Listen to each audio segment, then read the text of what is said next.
who will be starting third in tomorrow's Chevrolet Duel in Detroit, presented by Quicken Loans Duel 1. Juan, you're coming off obviously a very strong week, and it's been a very long week for you with all the media obligations. I can thank myself for that one. But you're coming to Detroit. You're coming to Rogers home track. How great is it to represent your team, not only as a member of Team Penske, but as the reigning Indy 500 winner? I think it's pretty good. You know, we had a decent practice. Just couldn't really put a good lap together because so much red flags and stuff. In qualifying, we made a couple of changes and we made it a little better, but it wasn't as good as I wanted it. And then good thing we got to practice tomorrow. I had a regular lap coming there. You know, it was supposed to be a 10, and it was just on par to be good enough. And I said, you need more. You know, to run a 10, you can't get to a place and say, oh, I'm just gonna do what I did before, because it becomes a 30. So I just went through right before the fountain. After the fountain, those two little kinks in first. I just rolled too fast and understeer, and I couldn't get back to the gas fast enough. It's like you're turning understeer and you go, come on, you know, like suffering. But I think I'll tell you the truth. You probably hear a lot of people complain about, you know, the bumpiness of the track, but I think it reminded me of the 99 and 2000 when we used to do the street courses. Like, you had a ton of personality. There's a couple of bumps on the straight they can fix, but I think it's a really good bump in the back straight right on the braking zone that makes it really tricky and gives it a lot of character. I think, you know, the last corner now, it's fast. You think? Yeah. It's like way too fast. Also joined by Takuma Sato, who will be starting in the row immediately behind Juan in 4th position. Takuma, you've qualified strong here in the past, and Juan was just talking through how physical this track is. What makes this track so challenging? Well, certainly these bumps woke me up this morning. I mean, it was massive, the bump, and the undulation never stopped down the straight with no concrete section. But in the corners, it was actually okay. Like Ram said, the last 2 corners was it present more grip, but other than that, most of the corners were same as before. I mean, 4, 6, 7, 8-ish, and then obviously, not 7, but turn 6 to 7 was significantly improvement in terms of grip. But the bumps really made it difficult. And again, to repeat to what he said, but you know, breaking into turn 7, there is one big bump. That's everybody bottoming out and rocking the wheel. So that's a little tricky to overtake. Elio Castroneves will be starting 2nd on the front row for tomorrow's race. Thank you. Elio, we were just talking through the challenging aspects of this track. I see you cringing a little bit over there. How was qualifying for you, and can you talk us through a little bit of the track improvements that you've noticed as someone that comes here a lot? Sorry, too excited. Qualifying was awesome. I mean, we have a Hitachi car is awesome, really good. Unfortunately, by 200-300ths of a second, I guess, we couldn't make it. Strategy-wise, went well.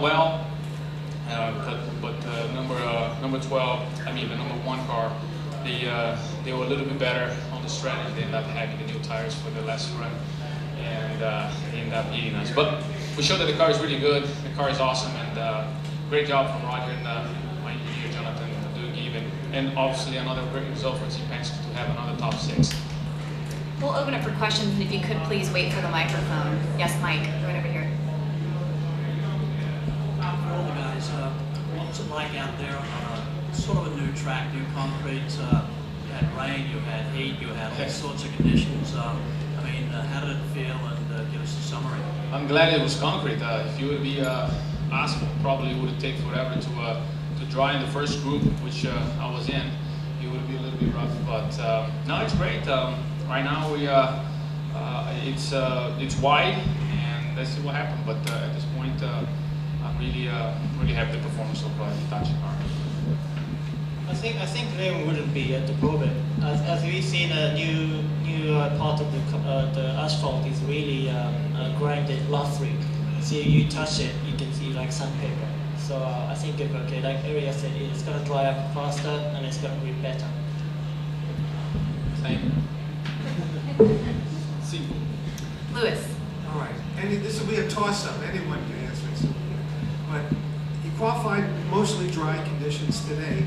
Tomorrow looks like mostly wet. It's the same for everyone, but how does that affect you and your team going from these changing conditions? step at a time. We got to face the problem tomorrow and see what happens. But at this point, we just got to wait and see. I think track position is important, you know, especially if it's going to be wet. Being up front is going to definitely help. Yeah, we're glad that where it's from. Patrick. Takuma, wet and concrete, is it gonna be raceable, or is it gonna be really tricky? It is raceable. I mean, what makes it difficult is because the compound cannot get into the. If it's like a shining concrete, then rubber cannot get into the how can I say, on the surface. But because this is grinded, like it's sort of like a diamond cut in IMS. It's similar feeling if you touch it like sandpaper. So I think even if it's rain, usually obviously concrete is the one really slippery, like Toronto, you know, we experience. But I think here I should be fine. I think. We'll go ahead and welcome in Sebastian Bourdais, who will be starting 6th in tomorrow's race. Sebastian, you haven't qualified worse than 9th, I believe, this season. What's been the turnaround? Why have you been so strong to start these race events? Yeah, I don't know. But the problem is I can't seem to qualify better than 6th. So, you know, we'll keep working on it. But obviously, we're missing that last little bit, and that last little bit today was a lot in Q3. So we didn't quite understand what happened there, to be honest. And it's tough to be satisfied when you're second off. So we'll look at it and hope that the consistency is gonna remain the same. You know, obviously the combination of the hydroxycut car and the Circle K Mystic car was good all through the season so far, and we just hope to keep that going. And we seem to be racing a little better than we qualify. So the car is very consistent all the time. Seems to be taking care of the tires. So you know, tomorrow will be a very different day, and hopefully we can have a good race. Mary.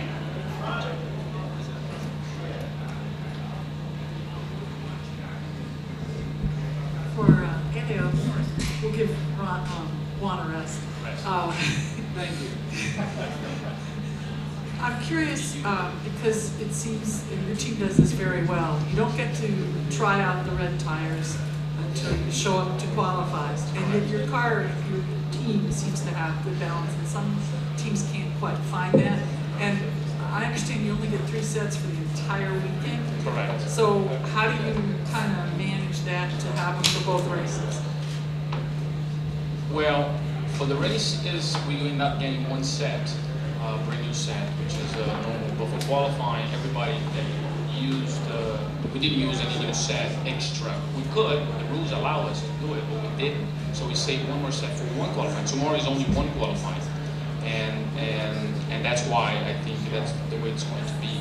But at this point, we feel that the balance that we're setting up in blacks, they seem to be very comfortable and acceptable in reds. And right now, all 4 cars seem to be going in advance to the top 6 because of that. The cars seem to be very, both setups, black and reds.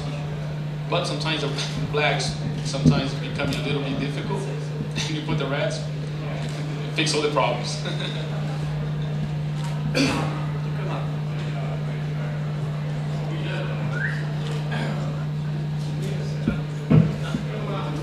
Mr. Sando. So sorry. Yes. Tell me a little bit about the Honda today. Did it make some strides?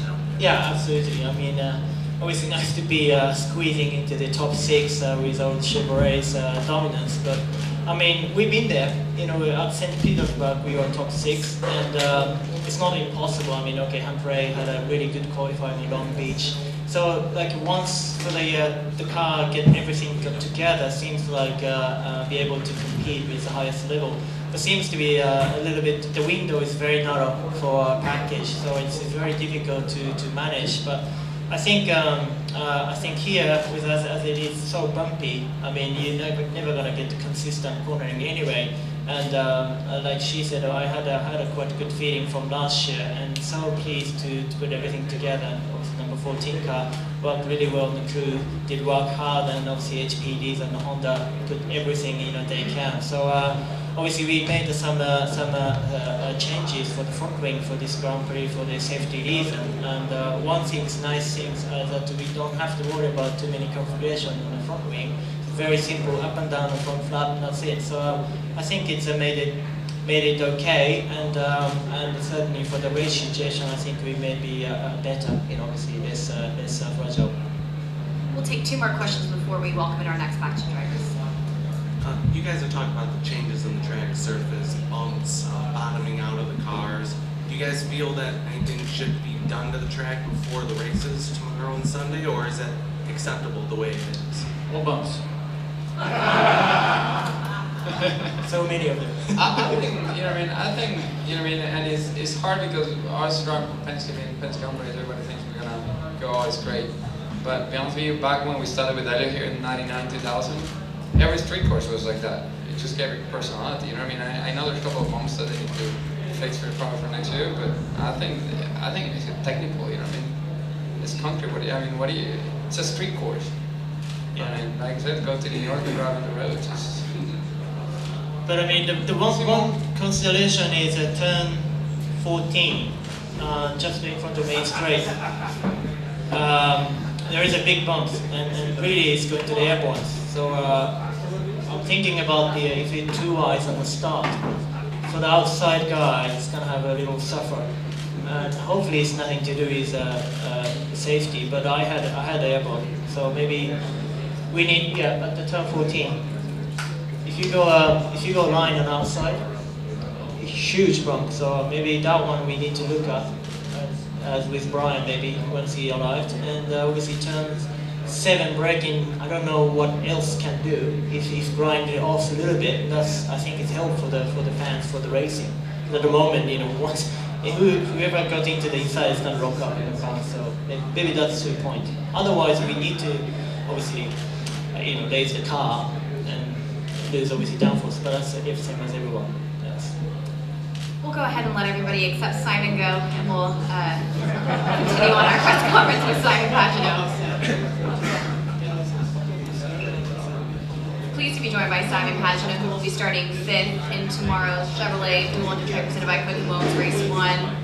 Simon has a best start of 4th here, and most recently won Race 2 in 2013. Simon, that was your first career IndyCar win when you did win in 2013.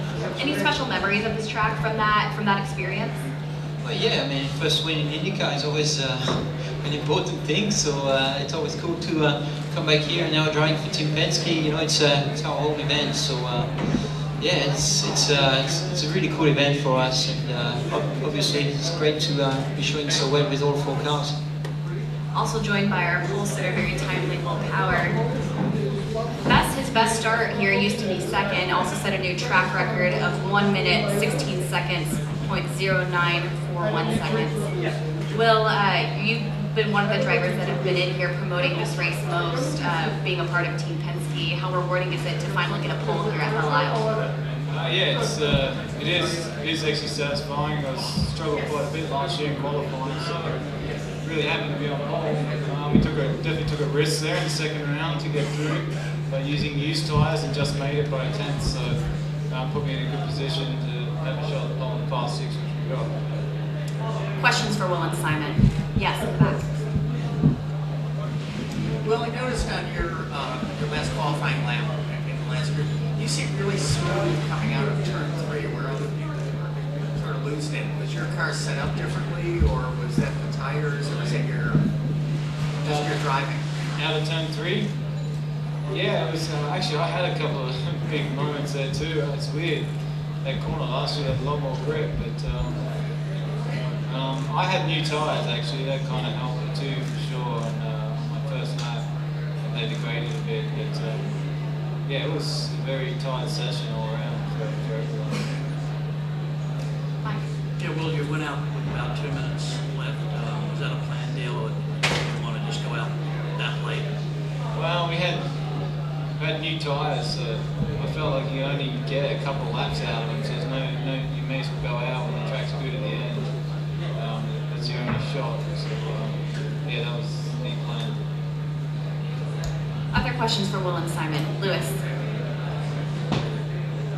Well, for the last few years, the biggest contenders for the championship have been you guys and the Target Chip Ganassi guys. Now, it's very early, and I know you're taking it day by day, but with the changing weather, with good qualifying, are you surprised that you're not seeing the Ganassi guys a little further up? Well, yeah, I was actually surprised Ganon didn't make it. He's been very quick this weekend. I don't know where Dixon ended up, but I think probably a couple of them got caught out by red there at one point. But yeah, rest assured they'll be there in the race. It's usually a pretty mixed up race, so I'm sure they'll be up there. Other questions? Mary, and then Bruce. Well, last year, when you won this race, you went really, really fast. You just left the field and did like lap after lap, like a qualifying lap, so that you developed a gap time-wise so that you could come in and pit and make an extra pit stop. I think that's what you did. So I'm curious of the tires, like if the track, we've heard from some of the drivers, the track is like sandpaper. And I'm just wondering, like, do you remember if you did that on black tires, or did you use more red sets than black sets? Well, actually, I started 16th last year, so I was quite a ways back. I can't actually remember how it played out, but you know, there's a big difference between the red and black tires, so it creates good racing and passing. So if someone's on those tires at a different stint, it really mixes things up. But the good thing about this track is you can pass, and that's all we can ask today, because there's nothing worse than being stuck there. Bruce. The first year they tried these double headers, they were having you qualify today and you qualify tomorrow for Sunday's race. Now it's Sunday qualifying for Sunday's race. Do you like that setup? Yeah, I don't mind it. I mean, it's not really any difference, you know. I mean, if we were qualifying tomorrow, you're still qualifying before a race anyway, so. But you're not qualifying. Yeah, but you still, I don't think it makes a difference. I'm fine. I really like the double headers. You're here to race, so why not race, you know, both days? It's good for the fans. Simon, any thoughts on that? What? On the qualifying formats for this weekend? Yeah. I like it. I like the duel. It's fun, and you know, it's good for the fans to race twice. So it gives us a little bit of a rest too, you know, to qualify today and then race tomorrow. So. Any other questions for Simon or Will? Yes, up top. Will, running the fastest lap here in Detroit now, did you have a feeling that you were running that quickly in the car, and were you surprised at all? Well, actually, you get updates on your dash of how many tenths you're up, so I knew the track was fast, had good tyres, and yeah, I mean, the cars are faster this year too, and the track's faster, so it's not fast. Patrick. We've talked about this a couple times, but can we go back to the turn 13, I think it is, the last right-hand kink there, should come onto the front straight where Joseph crashed. Is that flat or almost flat for that corner there? And I heard there's a bump on the inside. Can you avoid the bump? Yeah, it's close.